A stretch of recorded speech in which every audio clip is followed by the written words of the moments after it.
copycat offense? Really? Let's not hike the ball to quarterbacks. Hike it to a halfback. I didn't buy it. I don't buy into a lot of new stuff. Self-driving cars is the new one. Oh, really? I'm going to be on the interstate in Los Angeles, look over, and I'm the only guy in his car. Really? We have self-driving cars. They're called Uber. Somebody drives me around town. I mean, I think that's coming. Well, not in the world in which I live. I'm not leaving my house if the world is nobody's in a car. I'm never leaving my house, okay? And this is why I never bought into the triangle offense in the NBA with Phil Jackson. Why? Because nobody copied it.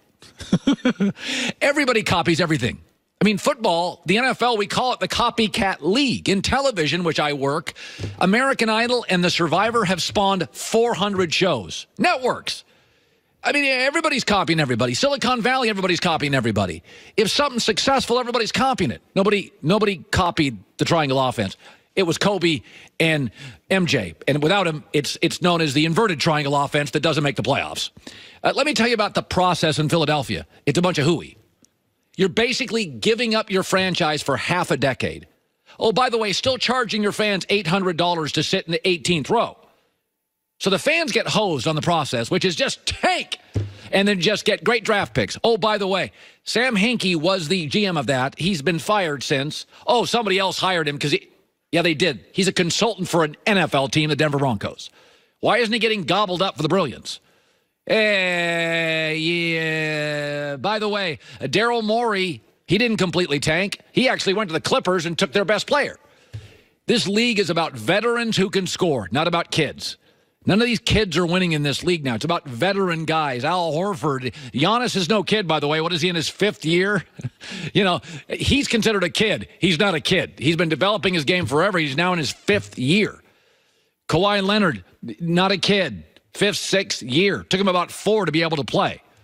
So this whole Philadelphia thing, I never bought into the process. I don't believe any brilliant architectural plan whiffs on 4 top picks. Michael Carter-Williams, Jahlil Okafor, Markelle Fultz, Nerlens Noel. Was that part of the process? Bombing on picks?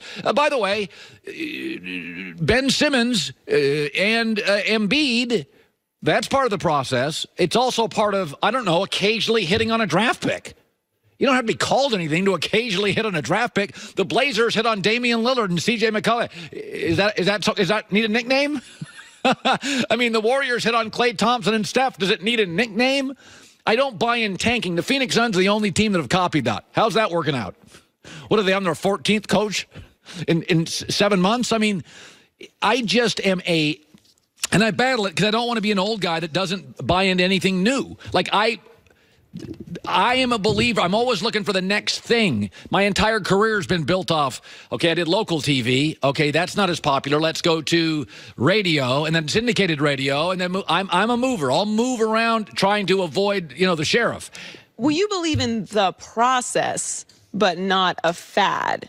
And I think the idea behind the process is this is something innovative that we're doing that's going to take time, except for no one else is doing it, and it requires the complete demolition of our team for, like you said, half of a decade. Minimum half a decade, while you're charging fans $1,600 for a nice couple in Philadelphia to go get a steak and watch a game. It's $1,600, and the team loses by 48. Right, things that truly revolutionize a sport or society or technology develop over time. It might burst on the scene, but that was 10, 20 years in the making. It didn't just become a thing and then everyone copies it and then it disappears.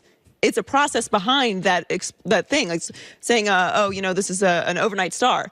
No, that overnight star has been going to auditions for the last 20 years. Right. They finally just hit. Yeah, Tom Hanks was not an overnight success. Yeah, that's not how it works. So I just, nothing against Philadelphia because I love their talent, but I've always, everybody's always like, well, no, the process got them all these great draft picks. Yeah, it got them Simmons and Embiid. Embiid, I'm ready to move off of, and Simmons, half of Philadelphia is ready to move off of. Because you're hitting a couple of picks, mostly hit, that doesn't make it anything special. I don't buy into tanking. The Celtics didn't tank. The Spurs never tank. The Clippers, by the way, look how good they are after losing their guys. They didn't tank. I'm not into this tanking thing. Unless you're going to give fans free tickets, I don't buy into tanking. And I don't think getting a bunch of young guys matters because the NBA has always been a veterans league. You can't win with 20-year-old guys. I mean, Jason Tatum's a great young player. He disappeared for most of this series against Milwaukee. So I saw this. That's self-driving cars. I'm off the freeway if that happens. I'll tell you right now. I am off. It's so much safer. With literally nobody in the car. We're in the car, but if all the cars communicated with each other. Oh, great. It'd be like iRobot. They're going to, like Imagine dolphins? how much more you'd get done. What do you mean they're communicating with each other? We have a Tesla, and it has the cameras all around the car. Yeah, but you and Earl are in it. Well, yeah, but I mean, if all the other cars were doing the same thing, it'd be much safer. All right. You're going to feel good about a freeway when you look over and you're the only person in a car. A bunch of robots driving around. No, there's no robots. The car drives itself. I'm not comfortable at all with that. Also, to all the robot people, I did not say that. That was Colin Cowherd. So when you take over the world, I am very pro-robot. I'm not. I'm anti-robot.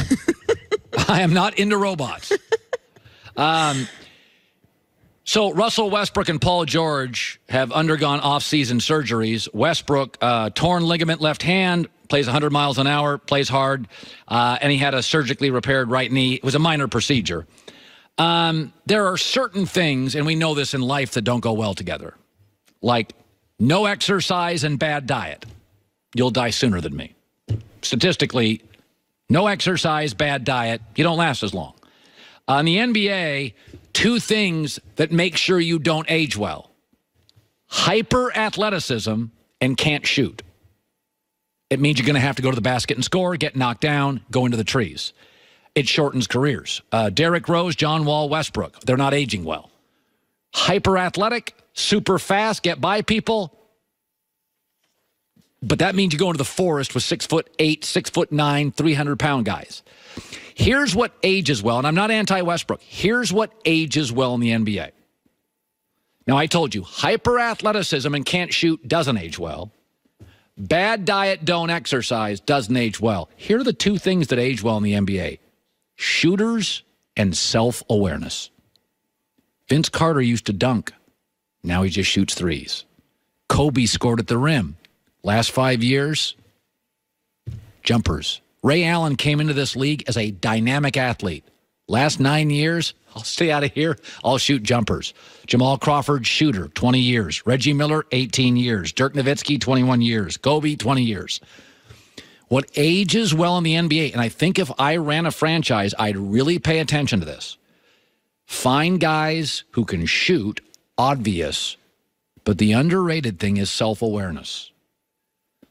The guys in this league who age, Vince Carter, Kobe, Jason Terry, Jamal Crawford, Dirk, they have this understanding.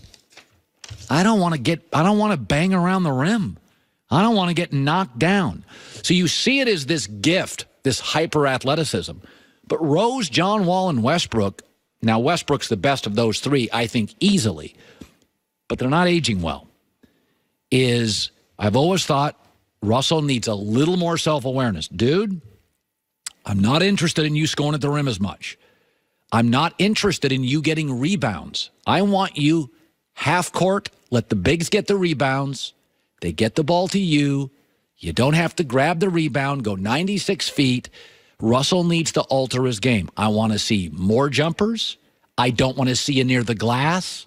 I want you getting outlet passes. Self-awareness has always been massively undervalued in this league.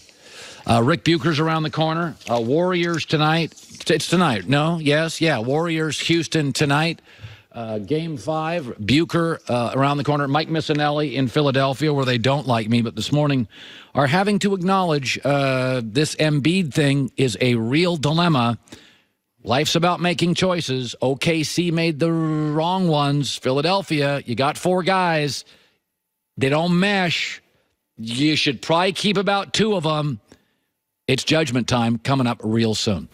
The countdown to Mother's Day is quickly ticking away. And if you haven't already picked out the perfect 1-800-Flowers bouquet, please act quickly. Save yourself time. Get out of the Mother's Day rush. Just go to 1-800-Flowers.com today and get 24 multicolored roses. They'll throw in a free vase, $29.99. Beautiful mix, premium roses, all sorts of colors and blooms. Okay, they always pick them at their peak, and they always ship them overnight to ensure freshness from the very best premier farms. 24 multicolored roses in a vase, $29.99. Again, this offer ends tomorrow. Tomorrow. Get on it. Don't wake up Saturday, Sunday morning and have to go to get chocolates at a store. 1-800-Flowers.com. The code is HERD for 24 multicolored roses in a vase, $29.99.